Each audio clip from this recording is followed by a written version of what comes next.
अभ्यास योग युक्तेन चेतसः नान्यः गामिनः परम पुरुषं दिव्यं याति पार्थानुचित्चिन्तनयम्।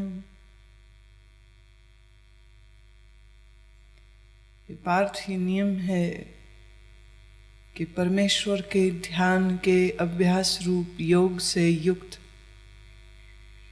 अन्य तरफ न जाने वाले चित्त से निरंतर चिंतन करता हुआ परम प्रकाश रूप दिव्य पुरुष को अर्थात परमेश्वर को ही प्राप्त होता है।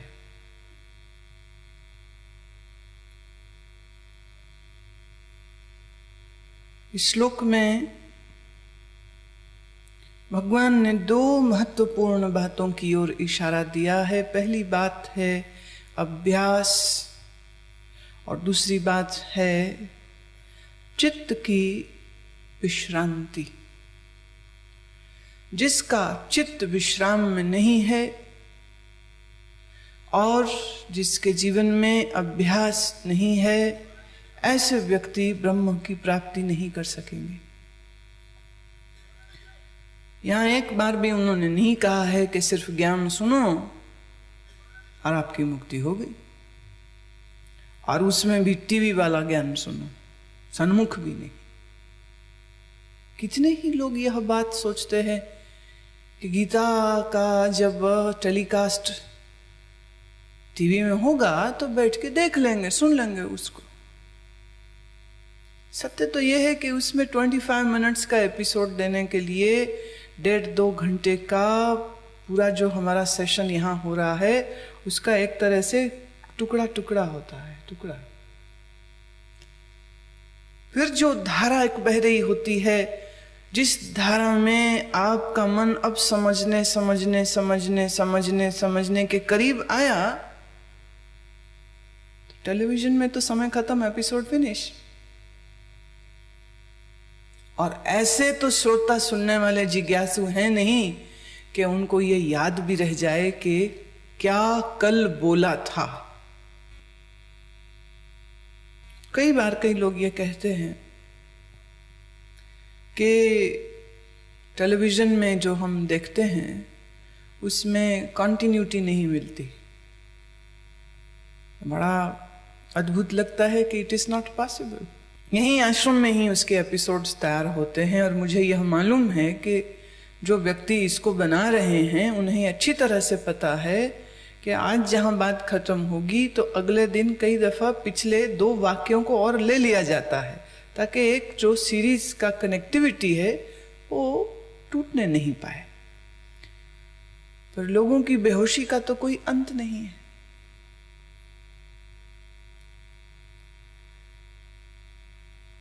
तत्व ज्ञान हो, योग हो या वेदांत हो, ये सब विषय सन्मुख बैठ करके समझने के लिए होते हैं,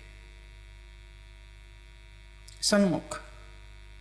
पर चूंकि संसार के दूसरे कार्य व्यवहार बड़े जरूरी हैं और उनको समय देना जरूरी है, तो ये तो चीज बाद में रिकॉर्ड होगी तो कहीं ना कहीं मिल जाएगी, कहीं ना कहीं से सुन लेंगे, तो बड़ा संतोष है लोगों को इसमें। तो एक बात तो तय है, जिनको संतोष है कि वो टीवी में सुनते हैं, वो अभी हमारे इस ज्ञान के स्कूल में भर्ती भी नहीं हुए, अभी उनका एडमिशन भी नहीं हुआ, प्रवेश भी नहीं हुआ। टेक्नोलॉजी की उपयोगिता बहुत है। दूर दराज बैठे हुए कहां कहां पर लोग सुनते हैं, लाभ लेते हैं, ये सत्य है। परंतु पूर्ण लाभ के लिए तो आपको सद्गुरु के सन्मुख ही होना चाहिए, क्योंकि सद्गुरु से जो प्रसाद मिलता है वो सिर्फ शब्दों के अर्थ नहीं होते हैं, उन अर्थों के पार और इन अर्थों के भी अतीत और बहुत कुछ होता है, जिसका प्रसाद श्रोता को मिलता है। पर शर्त यह है कि उस श्रोता के भीतर पूरी उपस्थिति हो, श्रद्धा हो, पूरी एकाग्रता हो, फिर तो सन्मुख बैठने का सही लाभ है। और अगर सन्मुख बैठ करके भी एकाग्रता और श्रद्धा से विहीन है,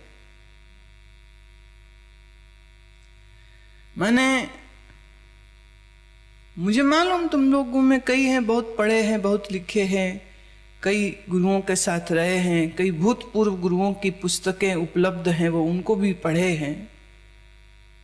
तो वो जो सुना हुआ पुराना ज्ञान है वो दिमाग में बैठा है। तो कई दफे तुम सुनते समय मुझे नहीं सुन रहे होते हो, एक तुलनात्मक एनालिसिस कर रहे होते हो। तुम्हारा दिमाग जो पहले सुना है या जो तुमने समझा है, तो उसको आप मिला रहे हो। ये मिल गई, ये बात नहीं मिली, ये मिल गई, ये नहीं। कंपैरेटिव स्टडीज चल रही होती। तो ऐसा व्यक्ति भी चूक जाता है जो अधिक बुद्धि का उपयोग कर रहा। ऐसा व्यक्ति भी चूक जाता है जो एकाग्र नहीं है। ऐसा व्यक्ति भी चूक जाता है जिसका चित्त विश्राम में नहीं है। और ऐसा व्यक्ति तो निश्चित चूक जाता है जिसका शरीर ही स्थिर नहीं। इस ज्ञान को सुनने की जो चाह रखता हो, उस व्यक्ति को ये बड़ी छोटी और बड़ी प्रारंभिक प्रिलिमिनरी बातें हैं, पर जिन्हें मुझे बीच बीच में फिर उठाना पड़ता है, बार बार उठाना पड़ता है, ताकि तुम समझ पाओ। क्योंकि यहां कोई तुम्हारा टेस्ट तो लिया नहीं है आने से पहले कि तुम्हारा फिजिकल और मेंटल चेकअप पहले होता कि वेदर यू डिजर्व दिस और not. And I know it, not everyone is deserving this. उनकी बुद्धि की क्षमता ही नहीं है कि वो इसे समझ पाए। उनकी बुद्धि की कैपेसिटी से बहुत ऊंची बात है। ब्लैंक बैठे होते हो, समझ ही कुछ नहीं आ रहा। जब समझ ही नहीं आ रहा है तो उसे एब्जॉर्ब कैसे करेंगे? और जब एब्जॉर्ब ही नहीं होगा तो वो जीवन में उसका प्रैक्टिकल कहां से होगा? श्री कृष्ण इन श्लोक में यह कह रहे हैं कि आपका अभ्यास आवश्यक है। और अभ्यास भी कैसा होना चाहिए? जिसमें तुम्हारा चित्त शांत हो, चित्त वृत्तियां बिखरी हुई ना हो। चित्त वृत्तियों के बिखरे होने के कारण आपका अभ्यास भी निराधार हो जाता है, निराधार हो जाता। कई लोग आंख बंद करके बैठ जाते हैं, क्या है जी, ध्यान कर रहे हैं। लेकिन किसी ऐसे आंख बंद करके बैठे ध्यान करने वाले व्यक्ति के आप चेहरे को ध्यान से देखिएगा। उसके चेहरे को देख के, उसके चेहरे के हाव भाव को देख के ही पता चल जाएगा कि उसका मन कितना चलायमान है अंदर। सबसे आसान और सबसे छोटी सी बात, उसकी आंख की पुतली चल रही होगी।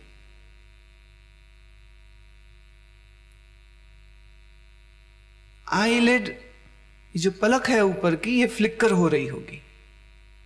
Flickering eyelids and moving eyeball is a perfect sign that the mind is oscillating. यहां से वहां, वहां से यहां जा रहा।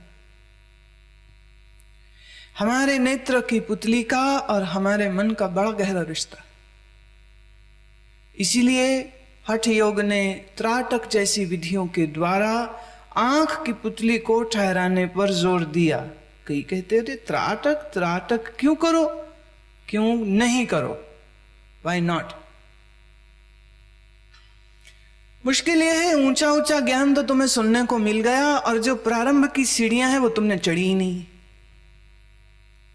कहते त्राटक ये तो नए जो साधक हैं उनके लिए है, प्राणायाम ये हमारे लिए थोड़े ना है, हम तो साक्षी ध्यान करते। अच्छा धोखा है ये, अच्छे बड़े बड़े शब्दों का उपयोग करके अपने आप को धोखा दे रहा। हम साक्षी ध्यान कर रहे हैं। त्राटक करो और अगर तुमसे त्राटक सफलतापूर्वक हो जावे तो जानना कि तुम एकाग्रता की सीढ़ी के जरा से करीब पहुंचे हो, आंख की पुतली ठहरी रहे। और जैसे ही तुम आंख की पुतली को ठहराने पर अपनी पूरी चेतना को लगाते हो तो इधर आंख की पुतली पूरी ठहरी, भीतर तुम्हारा मन ठहर जाएगा।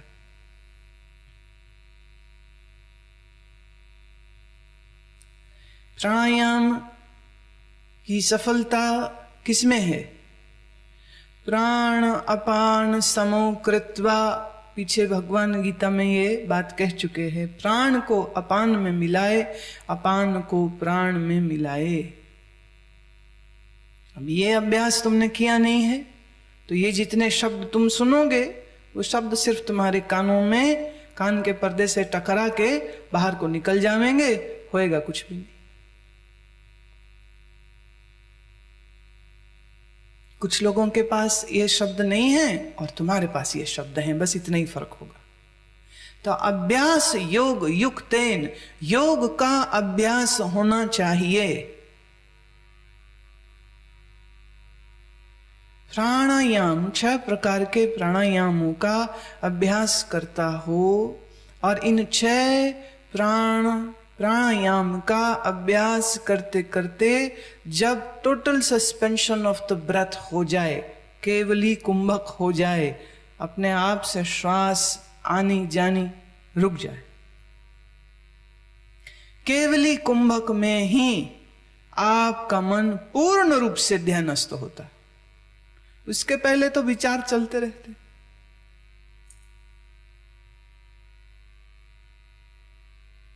प्राणायाम सिर्फ इतना भर नहीं है कि श्वास अंदर किया और बाहर किया, शीतली, भ्रामरी, कपालभाति इत्यादि इन प्राणायामों में, इन प्राणायाम की विधियों में आप सिर्फ श्वासों पर फोकस नहीं हो रहे हैं, इन श्वास के माध्यम से जो प्राण ऊर्जा भीतर जा रही है, ध्यान उस पर लेके जाना।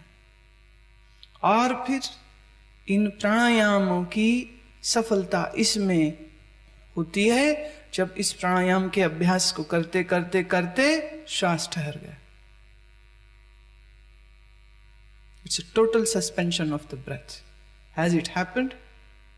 If not, then you need to work a lot. सस्ते भाव में ऊंची चीजें नहीं मिलती, महंगी चीजें महंगे मूल्य पर मिलती। इसलिए जो सीढ़ियां आपको हम अभ्यास की दे रहे हैं, इन सीढ़ियों का निरंतर उपयोग और प्रयोग जो लोग करते रहेंगे तो शायद धीरे धीरे तुम उस मंजिल तक के करीब पहुंच पाओ जहां जाकर के आपको हम एक साधक कम से कम तो कह सकेंगे।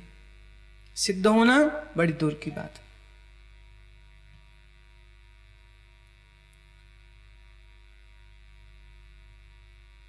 अभ्यास योग युक्तेन चेतसः, पूरा चित्त लगा के चैतन्य होकर अपने अभ्यास को करे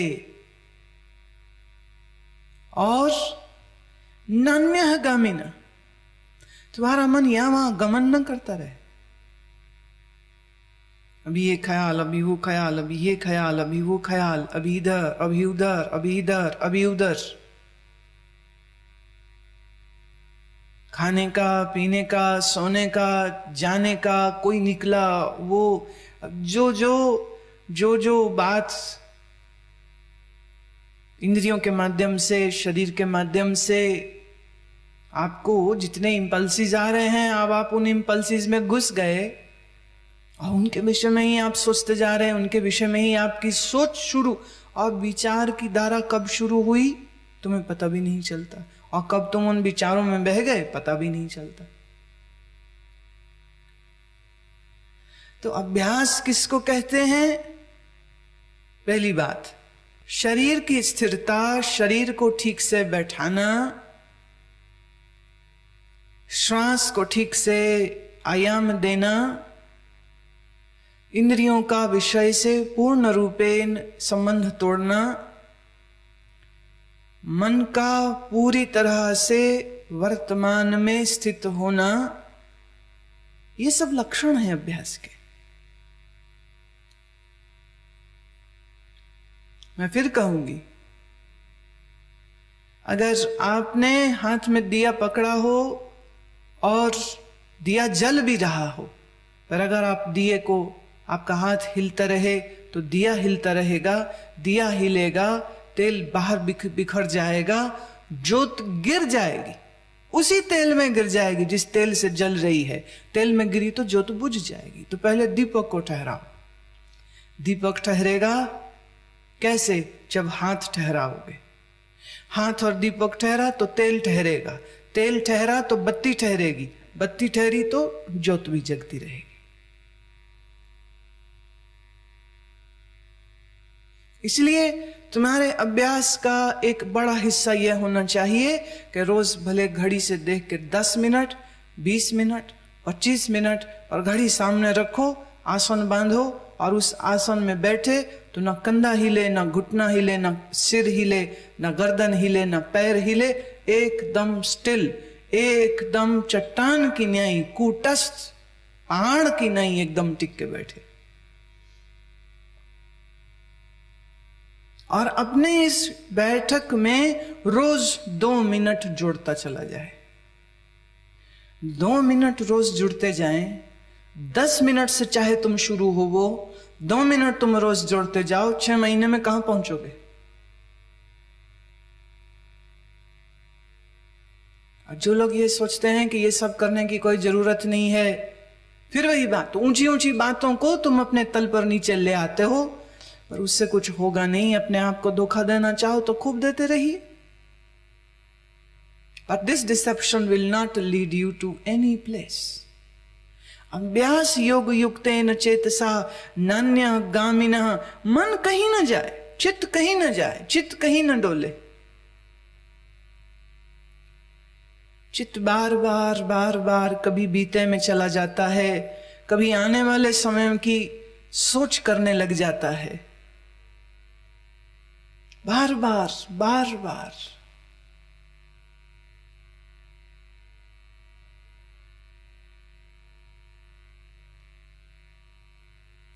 मन कहीं न डोले। ये सोचना कि मेरी समाधि हो जाए, ये सोचना कि मेरा मोक्ष हो जाए, ये सोचना कि मेरा आत्मज्ञान निश्चय हो जाए, ये सोचना भी चित्त का बिखरना ही है। ये भी नहीं हो। Totally present in the moment. मन इधर उधर नहीं डोले, मन इधर उधर नहीं डोले, मन इधर उधर नहीं डोले, मनवा क्यों बोले, मनवा क्यों बोले। नन्यः गामिनः, कहीं न जाए, किसी जगह न जाए। इस अभ्यास को करते करते करते, इस अभ्यास को करते करते एक दिन ऐसा आ जाएगा, चित्त की वृत्ति इतनी ठहरेगी और फिर इसी ठहरी हुई चित्त वृत्ति में तत्व ज्ञान का जागरण हो जाएगा। तत्व ज्ञान को आज सुबह मैंने कहा था, बिना धुएं की अग्नि है ये, बिना धुएं की अग्नि। और ये तुम्हें भीतर उस परम पुरुष, उस परमेश्वर, उस ब्रह्म का बोध कराएगी और कराने के बाद यह स्वतः खुद भी लीन हो जाएगी। तो वास्तव में जिसने ब्रह्म का बोध किया है, ना वो अज्ञानी रहता है, ना ही वो ज्ञानी रहता। ये 2 कदम और आगे की बात है। पहली, अज्ञान निवृत्त हो, मुझे ज्ञान मिले। ज्ञान मिल गया, अब क्या? अब एक छलांग असल में फिर एक और लगानी पड़ती कि अब ज्ञान भी गया। अब न ज्ञान न अज्ञान दोनों से जिसकी मुक्ति हो जाती है उसी को ही हम जीवन मुक्त पुरुष कहते। परम पुरुष, उस ब्रह्म को परम पुरुष यहां पर कृष्ण कह रहे हैं, उस परम पुरुष का दिव्य ज्ञान हे पार्थ उसी को मिलेगा जिसके भीतर यह अनंत चिंतन आए। और इस अनंत चिंतन को करने के लिए अभ्यास, योग युक्त अभ्यास, मन मर्जी का अभ्यास नहीं। क्यों कहा गया गुरु की सानिध्य में रहे?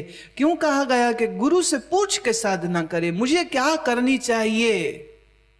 क्रोध का भभका अंदर भरा हो और बैठ के ओम ओम करता रहे, कुछ नहीं होना। अहंकार का पहाड़ अंदर खड़ा किया हो और बैठ के कहे मैं अब साक्षी ध्यान कर रहा हूं, कुछ नहीं होने वाला। बड़े शब्द आपकी इस बेवकूफी और बचकानी हरकत को छिपा नहीं पाएगा। से गुरु से पहले पूछे कि गुरुदेव मेरी योग्यता किस साधना के लिए अभी है। और याद रहे गुरु के पास तो सब कुछ है, यहां से लेके वहां तक, जमीन से लेके आसमान तक, अर्श से लेके फर्श तक, उसके पास हर चीज का बोध है। और तुम्हें कहां से शुरू करना है ये तो गुरु बतलाएगा। तो अभ्यास योग युक्तेन, योग कौन बतलाएगा? योग गुरु बतलाएगा। कविम पुराण मनुशासितारम नूर्नियाम सम मनुस्मरेद्य सर्वस्य धातारम चिंतय रूप मादित्य वर्ण तमसः परसतात। जो पुरुष सर्वज्ञ, अनादि, सबके नियंता, सूक्ष्म से भी सूक्ष्म, सबके धारण पोषण करने वाले, अचिंत्य स्वरूप, सूर्य के सदृश, नित्य चेतन, प्रकाश स्वरूप, अविद्या से अति परे, शुद्ध सचिदानंद घन परमात्मा को स्मरण करता है। जो पुरुष यह कविम पुराणम, जो पुरुष उस परमात्मा का, कैसा परमात्मा है? जो पुराणम, सबसे प्राचीन है, जो अनुशासितारम, अणु से भी छोटा है, जो वेस्टर्न साइंस कहती है एटम इलेक्ट्रॉन की खोज हमने की है। तो 5000 साल पहले जो कृष्ण बोल रहे वो क्या है? अणु से भी छोटा है जो, अणु से भी सूक्ष्म है जो, वह ब्रह्म। जैन धर्म को परमाणुवाद कहते, बौद्ध धर्म को शून्यवाद कहते। और जैनियों में ही एक परंपरा अणुव्रतियों की है। कैसा है ब्रह्म? अणु से भी जो सूक्ष्म है। कैसा है ब्रह्म? जो पुरातन है। कैसा है ब्रह्म? जो सूक्ष्म से भी सूक्ष्म है। अणु सूक्ष्म, पर अणु से भी जो सूक्ष्म है। अणु अणियासम, अणुओं से भी सूक्ष्म, माने सूक्ष्म से भी जो सूक्ष्म है। सर्वस्य दातारम, जो सर्व का पालन पोषण करता है, आधार है, अधिष्ठान है। और यही आधार ने सबको धारण करके रखा है। ये आधार ना हो तो वस्तु टिकेगी कैसे? Nothing exists in a limbo. There is something to support. There is something to support. अब इस तौलिए को मेरे हाथ ने आधार दिया है। हाथ अगर मैं हटा दूं तो तौलिया टिका नहीं रहेगा। हाथ हटाया तो तौलिया गया। ये चराचर जगत किसके आधार पर है? उसी ब्रह्म के। कैसा है ब्रह्म? सूक्ष्म से भी सूक्ष्म। तो फिजिसिस्ट कितनी भी कोशिश कर ले, वो ब्रह्म को अपनी मशीनों से कभी जांच नहीं पाएगा। Beyond the thinking capacity and beyond the analytical approach of the scientists, ब्रह्म का शोध कभी विज्ञान नहीं कर पाएगा। ब्रह्म का शोध हमेशा ज्ञान से ही होगा, और ज्ञान के द्वारा भी कैसे शोध होगा? जब तुम अपने अंतर में उतरोगे। सूक्ष्म को सूक्ष्म से जाना जाएगा, स्थूल को स्थूल से जाना जाएगा। इस तौलिए को देखना है तो आंख की जरूरत है, पर इस तौलिए में जो खुशबू है उसको तुम आंख से नहीं देख सकोगे। रंग देखना है तो आंख चाहिए, और खुशबू देखनी है तो क्या चाहिए? तो नाक चाहिए। अच्छा, अब बच्चा रो रहा था, माने का क्या हुआ? बोले मेरी डॉल, मेरी गुड़िया वो पड़ोसी की बेटी उठा के ले गई। बोले कोई बात नहीं बेटे, वो ले गई, मैं तुम्हें और ले दूंगी। बोले नहीं, ये मुझको पापा ने लाके दी थी। अब इमोशनल वैल्यू आ गई उसमें। अब उस गुड़िया के साथ जो भावनात्मक मूल्य है, क्या वो आंखों से दिखाई देगा? It's a loveful present of someone. So it is not the present which is important, but it is the feelings which are attached to that. Now, emotions are more subtle than the thing. भावनाओं को महसूस आप ना आंखों से करोगे, ना नाक से करोगे, ना हाथ से करोगे। भावनाओं को महसूस करने के लिए मन चाहिए। तो जितनी चीज सूक्ष्म होती जाएगी, उतना ही उसे ग्रहण करने का जो साधन है वह भी सूक्ष्म होता चला जाएगा। ब्रह्म है सूक्ष्म से भी सूक्ष्म, तो उस सूक्ष्म को कैसे जानेगा? ये जो बुद्धि तुम्हारे पास है ये बड़ी स्थूल है, इस स्थूल बुद्धि से तो उस सूक्ष्म को कभी नहीं जान पाएगा। इसलिए इस बुद्धि को सूक्ष्म करना होगा। जो तुम्हारा चित्त वृत्ति है यह भी बड़ी स्थूल वस्तुओं का याद चिंतन कर करके ये भी स्थूल हो गई है, इसको भी सूक्ष्म करना होगा। जितना जितना यह सूक्ष्म होता चला जाएगा, जितना जितना ये सात्विकी पारदर्शी होता चला जाएगा, उतना उतना उस पार की खबर तुम्हें इस पार होने लग जाएगी। सर्व का आधार है, सर्वस्य दातारम, सर्व का आधार है ब्रह्म, और उसका चिंतन तुम करोगे कैसे?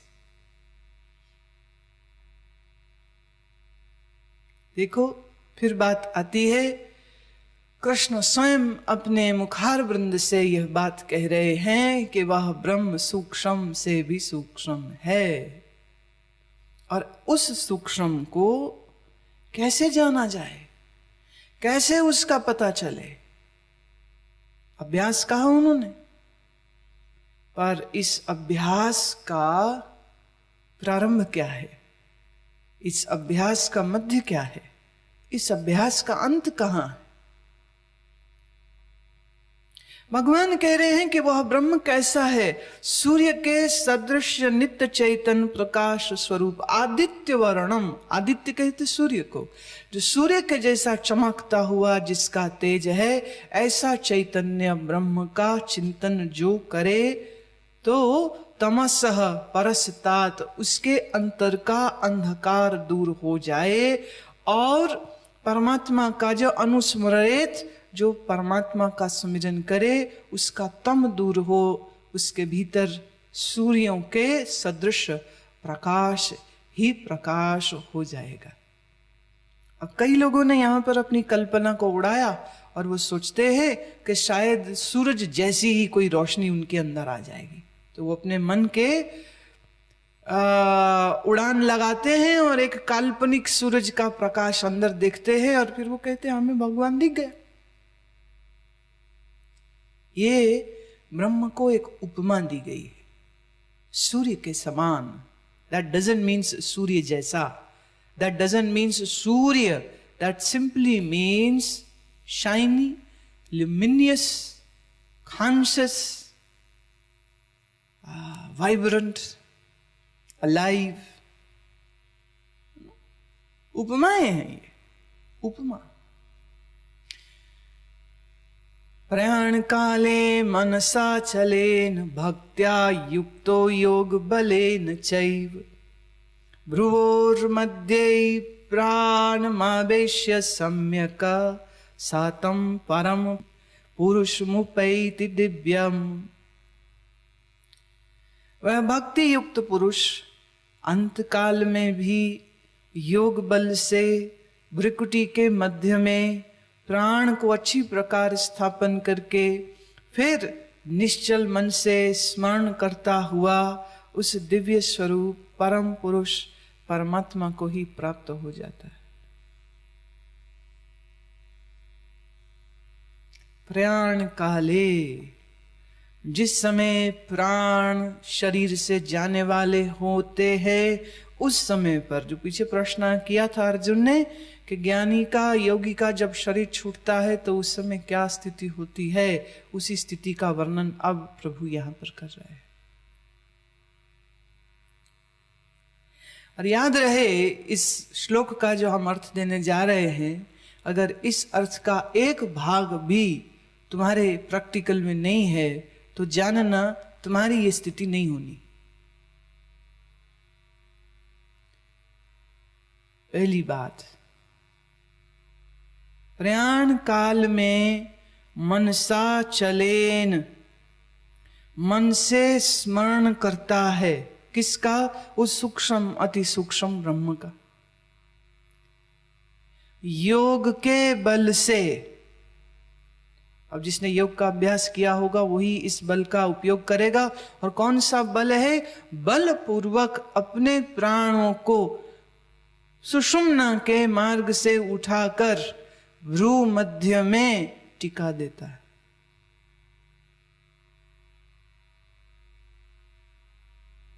दुनिया में कितने ही लोग भ्रू मध्य समझते हैं इसको, पर ये सिर्फ एक बाहर का एक फिजिकल पॉइंट है। वास्तव में भ्रू मध्य आपके मस्तिष्क के बिल्कुल भीतर है। सो प्राण को वहां टिकाने के लिए पहले तो उसको ढूंढना भी तो पड़ेगा। रीढ़ की हड्डी जहां जाकर खत्म होती है और वो आपके मस्तिष्क के मध्य में जाके खत्म होती है, उसके सिर पर, उसके शिरोभाग में यह जगह है जिसे योग में आज्ञा चक्र कहा गया।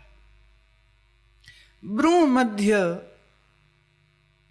को सिर्फ एक इशारे के लिए इस्तेमाल किया जाता है कि भ्रू मध्य में प्राण को टिकाए। भ्रू मध्य, यूं समझिए इस दोनों भावों के बिल्कुल इस सेंट्रल पॉइंट से अगर आप एक तार, एक सीधी तार डालें और सिर के आर पार इधर से डालो और इधर से निकले, तो वह उस पॉइंट को टच करते हुए, पियर्स करते हुए उसमें से निकलेगी। भ्रू मध्य में अपने प्राणों को स्थित करे योग बल से। प्राणमावेश्य सम्यक, सम्यक मतलब अच्छी तरह से। प्राण को स्वयं मार्ग देता है। शरीर में प्राण का प्रवाह कैसे है उसकी गति को जानना, समझना आवश्यक है। ईड़ा पिंगला सुषुम्ना क्या है उसको जानना आवश्यक है। सुषुम्ना को जागृत करना आवश्यक है। और नित्य का अभ्यास ये होना चाहिए कि मूल आधार से तुमने शक्ति को जागृत किया और तुम रोज इसे भ्रू मध्य तक ले जाने का अभ्यास रोज करते हो।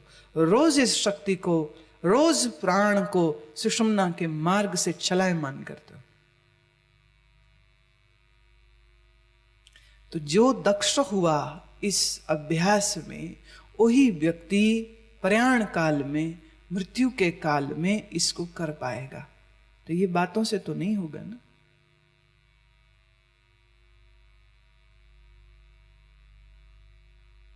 सत्संग का समय रहता है, जब मुझे आना है, जब मुझे बोलना है, तो तुम लोगों ने एक अजीब सा एक मैं कहूंगी हमारे प्रति ही आसक्ति बना रखी है कि उस सिटिंग के लिए तो तुम्हें बड़ी जल्दी होती, भागम भाग।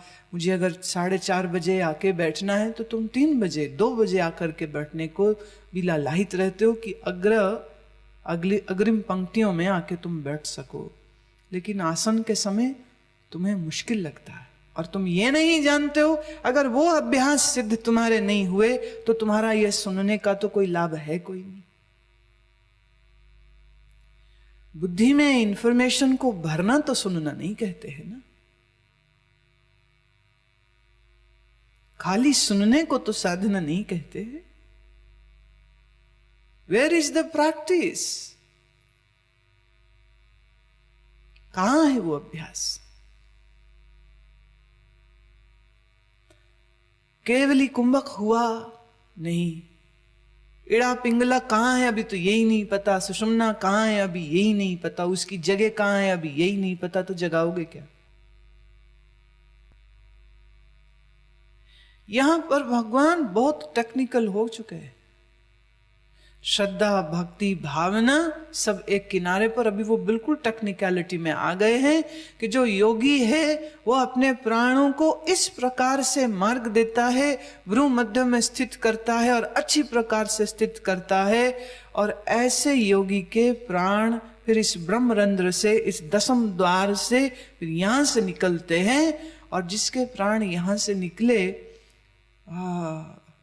उसके लिए फिर क्या कोई बंधन, उसके लिए क्या फिर किसी अन्य जन्म की आशंका भी बचती है? बिल्कुल भी नहीं बचती है। पर प्राणों को इस स्थान पर टिकाए उसके पहले जिस प्राणायाम की जरूरत है, जिस चक्र साधना की जरूरत है, जिन प्रक्रियाओं की जरूरत है, आप उन प्रक्रियाओं को बाईपास नहीं कर सकते। And if you think you can do that, then you are highly mistaken.